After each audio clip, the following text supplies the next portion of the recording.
اخلاقیات بہت بڑی چیز ہے. تو ہمارے لیے سارے قابل احترام ہے، عزت ہے.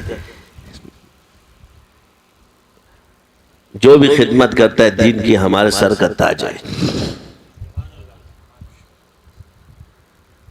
ہم اس کو چھوٹا نہیں سمجھتے. اللہ کا نام بڑا ہے اور بڑا ہی رہے گا.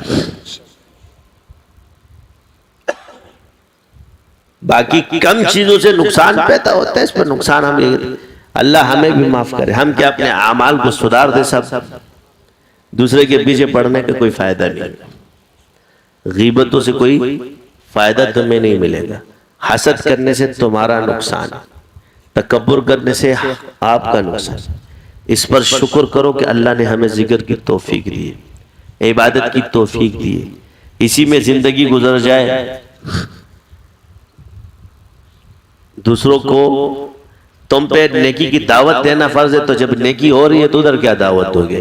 ادھر تو صرف مذاکرے ہو کے ایک دوسرے کے ساتھ تلقین کریں گے، تکرار کریں گے.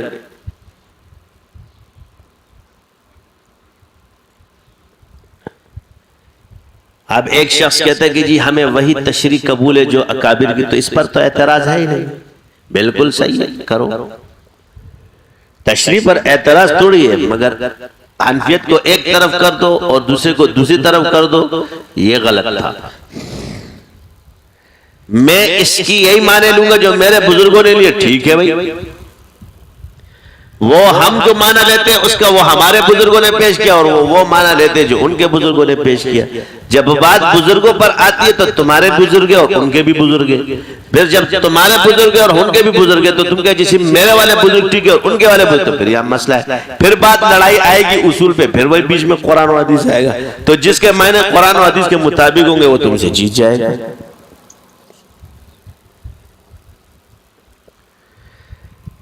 چنگم کو ادھر سے کھینچو یا ادھر سے کھینچو، بات ادھر ہی پہنچتی ہے کہ ہاتھ میں آئے گا. اسی طرح اگر تنازع تمہارے اندر پیدا ہوگا تو اس کا حل وہی اللہ نے بتایا، جو اللہ نے بتایا آنا اسی طرف ہے. یہ حل اللہ نے بتایا ہے. فَإِن تَنَازَعْتُمْ فِي شَيْءٍ فَرُدُّوهُ إِلَى اللَّهِ وَالرَّسُولِ. کس نے بتایا؟ تمہارے اندر تنازع پیدا ہوں گے. جیتے گا کون؟ جس کے پاس حدیث ہوگی، دلیل ہوگی. تو کیا یہ جو دوسرے جس کے پاس دلیل نہیں اور علماء یہ بھی غلط ہے؟ نہیں. وَأَحْسَنُ التَّأْوِيلَ، اس کو بھی غلط نہیں کہا، ٹھیک ہے، لیکن بہترین تعویل یہ ہے کہ تم یہاں تو گمراہی کا ذکر ہی نہیں ہے، تم کہاں سے لے آئے؟ وَأَحْسَنُ التَّأْوِيلَ، جب اللہ تعالیٰ نہیں فرماتے اس کو تو تم کہاں سے لے آئے؟ تو کیونکہ فروعی اختلاف تم میں ہوگا اور یہ اللہ نے رکھا ہے اور اللہ کے ہاں یہ اجر ہے، غلط نہیں ہے. غلط ہم لوگ کہتے ہیں، یہ شافعی حنبلی ایک دوسرے کو کہتے ہیں، یہ مالکی حنفی ایک دوسرے کو کہتے ہیں. اللہ کے ہاں غلط نہیں. اسی طرح علماء میں جو اختلاف چلتا ہے اللہ کے ہاں ٹھیک ہے وہ، مگر ہم ایک دوسرے کو غلط بول رہے ہیں. ہم نے کسی کو یہ نہیں کہا کہ آپ ہماری تحقیق کر لو. ہم نے تحقیق کیے اپنے لیے. کس کے لیے؟ تمہارے لیے نہیں کیے. کوئی ہماری تحقیق پہ چلے یا نہ چلے، ہم نے اپنے لیے کیے کہ ہم تو غلط نہیں جا رہے. میں اپنے لیے تحقیق کر رہا ہوں کہ کہیں میں مجرم تو نہیں ہوں، کہیں میں غلط راستے پہ تو نہیں چل رہا، کہیں میں قرآن و سنت سے تو نہیں ہٹا، کہیں میں شریعت سے تو نہیں ہٹا. میں نے جو قدم اٹھائے یہ قرآن و سنت کے مطابق ہے کہ نہیں؟ اگر یہ تحقیق کے مطابق مضبوط ہے قرآن و سنت کے ساتھ تو میں اس کو لیتا ہوں. پھر دوسرے کے بارے میں میری کوئی پرواہ نہیں ہے. ہاں آج جب وہ چڑھتے تو پھر حب دیتے کہ یہ لے لو، اس کو توڑ کے لے آؤ. یہ مت کو فلاں یہ بولتا ہے، فلاں یہ بولتا ہے، یہ نہیں کہو اس کو توڑ کر لاؤ. کیا ہے؟ یہ ہم نے لکھا ہے، اس کو توڑ دو. اگر تم نے توڑ دیا، تم اپنی راہ پہ چلو، ہم منع نہیں کرتے، مگر آپ مجھے کہتے ہو کہ میں غلط ہوں، اس کو توڑ دو بس. اب ٹوٹتا کہاں ہے؟ یہ قرآن کو توڑ سکتے ہیں، یہ حدیث کو توڑ سکتے ہیں، امام کو توڑ سکتے ہیں. اتنا دم ہے تم لوگوں میں؟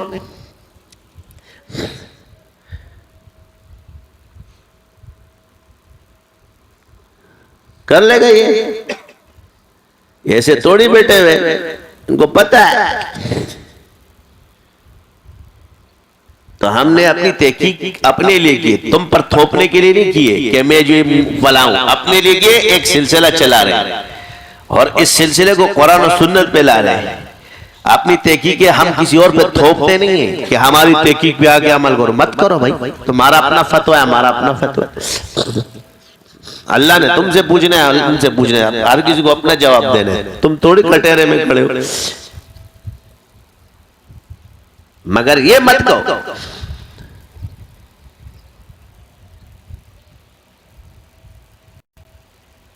ایک آدمی کہتا ہے میں بزرگ کو لیتا ہوں. لے، کس نے منع کی؟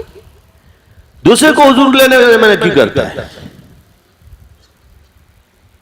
بے شک لو، آپ اپنے بزرگوں پر جو بھی چلتا ہے چلے، کیونکہ تم بزرگ نہیں، تم بزرگوں پہ چلو. اللہ نے ہمیں بزرگ بنا دیا، ہم تو چلیں گے حضور کے طریقے پہ. جب بندہ خود بزرگ بن جاتا ہے پھر وہ حضور کے طریقے پہ چلتا ہے، اور جو بزرگ نہیں تھا وہ بزرگوں کے طریقے پہ چلتا ہے. بوڑھے ہو گئے نا، ابھی دیکھو بال آ گئے. بزرگی کا معنی تھا بڑا ہونا، پرانے ہو گئے اب ہم بھی، سمجھے؟ یا تقوی کے لحاظ سے نہیں، بزرگی بول رہے. تب تم بزرگ بن جاؤ گے تو تم بھی اپنے طریقے پہ حضور کے طریقے. تو جو بزرگ ہے وہ چلتے تھے ادھر، لہذا تم نیچے ہو، جو نیچے ہے وہ اس پہ چلے. جو خود سلسلہ ہے وہ تو چلے گا قرآن و سنت پہ.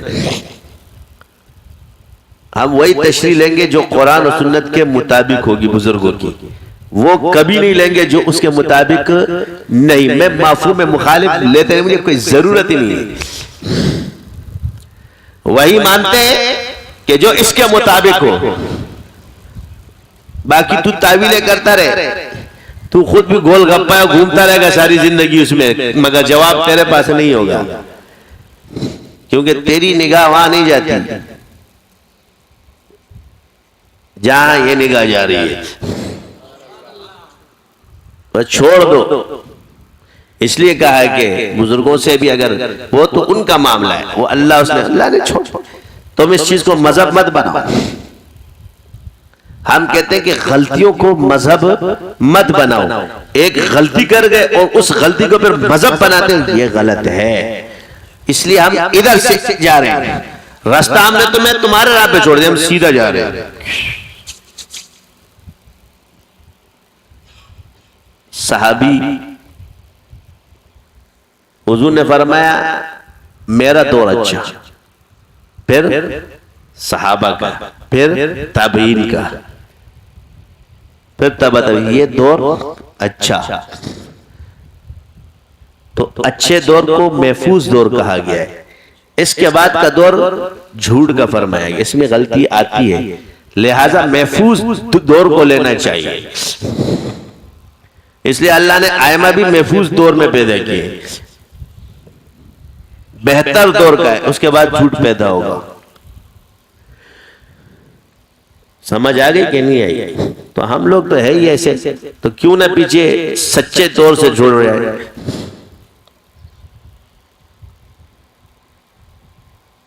تو یہ صدیوں کا یاد رکھنا. تابعین کے دور کی بات مضبوط ہے، تبع تابعین کے دور کی بات مضبوط ہے.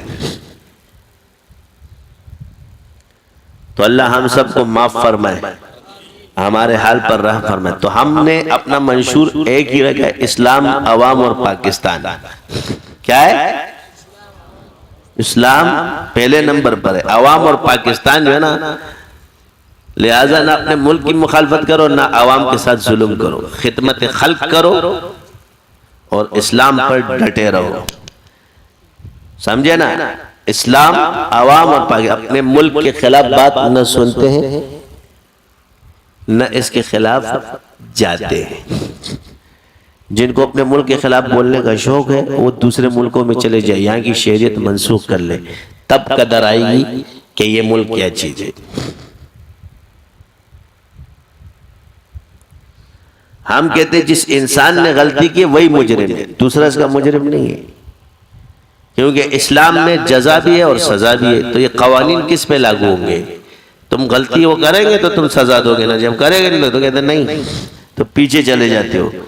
یہ چیزیں ہم نے نہیں سیکھی ہے، اس کی وجہ سے، اس کی وجہ سے، اس کی وجہ سے دین الحمدللہ مدارس کی برکت سے لوگ عالم بن رہے، مولوی بن رہے، خانقاہوں کی برکت سے لوگ ذاکر بن رہے، تبلیغ کی برکت سے لوگ داعی بن رہے۔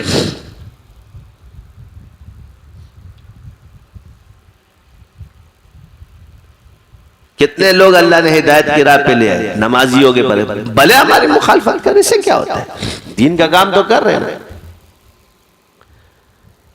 میں کوئی وہ دین تو نہیں نعوذ باللہ کہ میرے کو کوئی مانے گا نہ مانے گا تو نہ مانے، اصل کام ہے دین کا کام۔ وہ بیچارہ بس اس لیے ذرا شوق سے پوچھتا ہے کہ آپ کا اللہ کی راہ میں کتنا وقت لگا ہے؟ میں نے کہا سارا وقت لگا ہے۔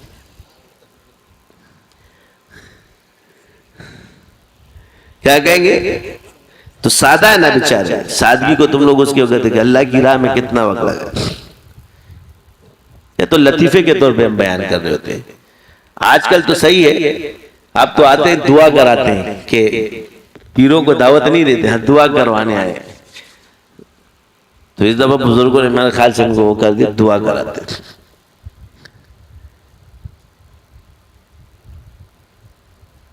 اس کو بڑا کریں منتخب احادیث، مولانا یوسف کاندیلوی رحمت اللہ علیہ، یہ مضبوط کتاب ہے۔ کسی بھی غیر مقلد سے یا کسی بھی عربی سے جب کتاب ہو تو یہ پیش کیا کرو، فضائل اعمال نہیں، بس بولو یہ پڑھ کے آ جاؤ، دوسرے دن چپ چاپ بیٹھا رہے گا، پاپوں اس کے پاس نہیں ہوگی۔ یہ میری بات یاد رکھنا، ان کے سامنے جب بھی جاؤ نا تو وہاں پر یہ والی کتاب لے کے جانا۔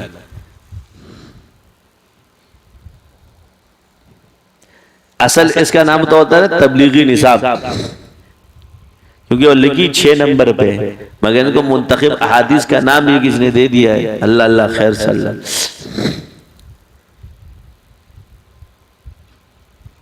تو نصاب پہ یہ کتاب لکھی گئی ہے،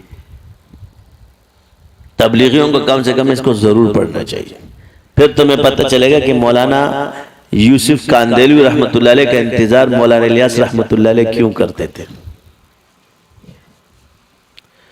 مضبوط عالم ہے، اتنا مضبوط عالم، میں نے فقید فقید، ان کی کتابوں کا جب بندہ مطالعہ کرتا ہے نا انسان دنگ رہ جاتا ہے، یعنی ذوق شخص نے اٹھانا ہی نہیں سیکھا ہے نا، اٹھایا تو صحیح، کوئی بھی روایت مل حکایات صحابہ آپ اٹھا لو، حیات الصحابہ جو ان کی کتاب ہے، ایک اور ہے معانی الاحبار، معانی الاثار کی شرح، وہ پڑھو گے نا تو پتہ چلے گا کتنا بڑا فقیہ تھا۔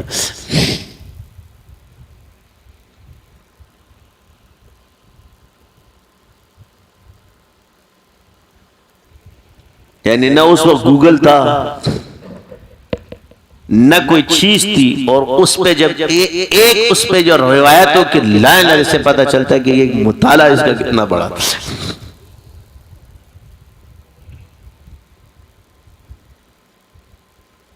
بڑی شخصیت تھی، فقیہ تھے۔ اللہ تعالیٰ نے ایسے علماء بھی ملے، لیکن ان کا فیض کب ملے گا؟ جب آپ ان کی کتابوں کا مطالعہ کرو گے، ایسے تھوڑی ملے گا۔ اللہ سے دعائیں کرو گے تب جا کے تمہیں وہ چیز ملے گی۔ اب منتخب روایت کون پڑھتا ہے؟ یوسف کاندیلوی رحمت اللہ علیہ کی کتابیں پڑھا کرو، تبلیغی سب، خاص طور پہ مولوی حضرات جو تبلیغی مولوی ہو تو معنی الاحبار ضرور پڑھے، شرح معنی الاثار، ان کے مفتی بھی۔ اللہ ہم سب پر رحم فرمائے، اللہ ہمیں قبول فرمائے، دین کے لوگوں کی قدر کرنے کی توفیق عطا فرمائے، جتنے خطائیں کی سب کو معاف فرمائے، زیادہ نازا ہونے کی ضرورت نہیں ہوتی، شکر ادا کرو، دوسرے پہ رد۔ کبھی کبھی اللہ کسی کی زیادہ بھی قبول کر، چھوٹی بھی قبول کر لیتا، یہ یاد رکھنا۔ اللہ ہم سب پر رحم فرمائے۔ وآخر دعوانا الحمدللہ۔ یہ غیر